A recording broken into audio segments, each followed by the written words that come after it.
दोस्तों, हमारे पुराण में चारों युगों का वर्णन बताया गया है। सतयुग, त्रेता युग, द्वापर युग और कलयुग। कलयुग को एक श्राप कहा जाता है, पर आपको पता है कि कलयुग इस पृथ्वी पर कैसे आया और कैसे हुई उस कलयुग की शुरुआत? क्या आपने कभी इसके बारे में जाना है और इस पर ध्यान दिया है कि क्या कारण रहा होगा जिसके चलते कलयुग को इस धरती पर आना पड़ा? अरे वह आया ही नहीं, बल्कि यहाँ आकर यहीं का हो गया।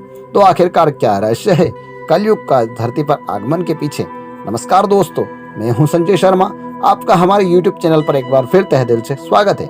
पौराणिक मान्यताओं के अनुसार जब धर्मराज युधिष्ठिर अपना पूरा राजपाट परीक्षित को सौंपकर अन्य पांडवों और द्रौपदी के साथ महाप्रयाण हेतु हिमालय की ओर निकल पड़े थे, उन दिनों स्वयं धर्म बेल का रूप लेकर गाय के रूप में बैठी पृथ्वी देवी सरस्वती नदी के किनारे मिले।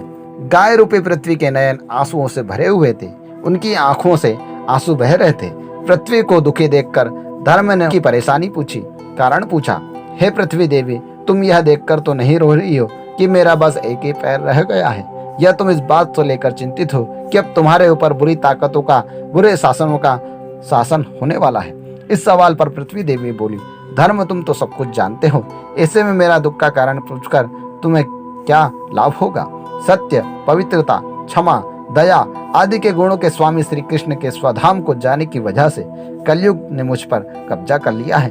पहले भगवान कृष्ण के चरण मुझ पर पड़ते थे, जिसकी वजह से मैं खुद को सौभाग्यशाली मानती थी, परंतु अब ऐसा नहीं है।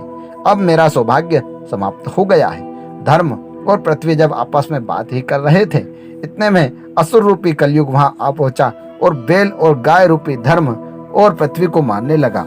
राजा परीक्षित उसी मार्ग से गुजर रहे थे। उन्होंने अपनी आंखों से यह दृश्य देखा तो वह कलयुग पर बहुत क्रोधित हुए।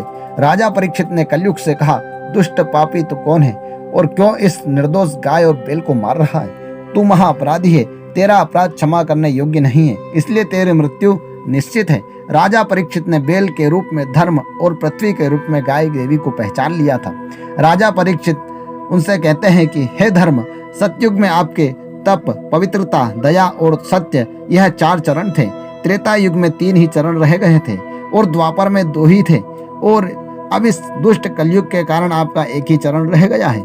इतना कहते हुए राजा परीक्षित ने अपनी तलवार निकाली और कलयुग को मारने के लिए आगे बढ़े। राजा परीक्षित का क्रोध देखकर कलयुग थरथर कांपने लगा।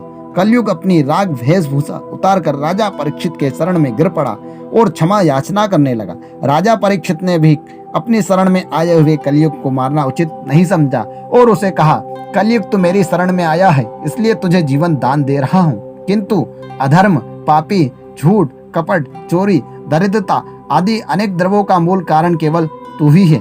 तू मेरे राज्य से अभी निकल जा और फिर कभी लौटकर नहीं आना। कलयुग के राजा परीक्षित की बात सुनकर कहा, पूरी पृथ्वी पर आपका निवास है, पृथ्वी पर ऐसा कोई स्थान नहीं जहां आपका राज्य ना हो, ऐसे में मुझे रहने के लिए स्थान प्रदान कीजिए। कलयुग के कहने पर राजा परीक्षित ने काफी सोच विचार कर कहा, असत्य, मद और काम क्रोध पर निवास जहां भी होगा, इन 4 स्थान पर तुम रह सकते हो, परंतु हे राजन, यह 4 स्थान मेरे लिए पर्याप्त है, मुझे अन्य जगह भी प्रदान की जाए। इस पर राजा परीक्षित ने कलयुग को रहने के लिए स्वर्ण के रूप में 5वां स्थान प्राप्त किया। कलयुग के इन स्थानों को मिल जाने के पर प्रत्यक्ष रूप से तो वह वहां से चला गया, किंतु कुछ दूर जाने के बाद अदृश्य के रूप में वापस आकर राजा परीक्षित के स्वर्ण के मुकुट में निवास करने लगा और फिर इसी तरह से कलयुग का आगमन धरती पर हुआ। मार्कंडेय पुराण में वर्णन मिलता है कि कलयुग के शासन में मन माने ढंग से जनता पर राज करेंगे, धर्म को नजरअंदाज किया जाएगा और लालच, झूठ, कपट, दरिद्रता सबके दिमाग पर ऊपर हावी रहेगी। लोग बिना पश्चाताप किए लोगों की हत्या करेंगे। संभोग ही जिंदगी की सबसे बड़ी जरूरत बन जाएगी। लोग बहुत जल्दी से कसम खाएंगे और फिर उसे तोड़ भी देंगे, और लोग मदिरा आदि अन्य पदार्थों का सेवन करेंगे, अक्षण भक्षण करेंगे, जिससे उनकी बुद्धि भ्रष्ट होगी। तो मित्रों, कुछ इस प्रकार यह कलयुग का वर्णन है। तो मित्रों, अगर आपको हमारा वीडियो पसंद आया तो वीडियो को लाइक करें, शेयर करें। अगर आपने अभी तक हमारे चैनल को सब्सक्राइब नहीं किया तो अभी सब्सक्राइब करें और बेल आइकन को दबाएं, जिससे आपको नित्य का राशिफल एवं मृत्युभार की ज्ञानवर्धक जानकारी सबसे पहले प्राप्त हो सके। जय श्री महाकाल मित्रों।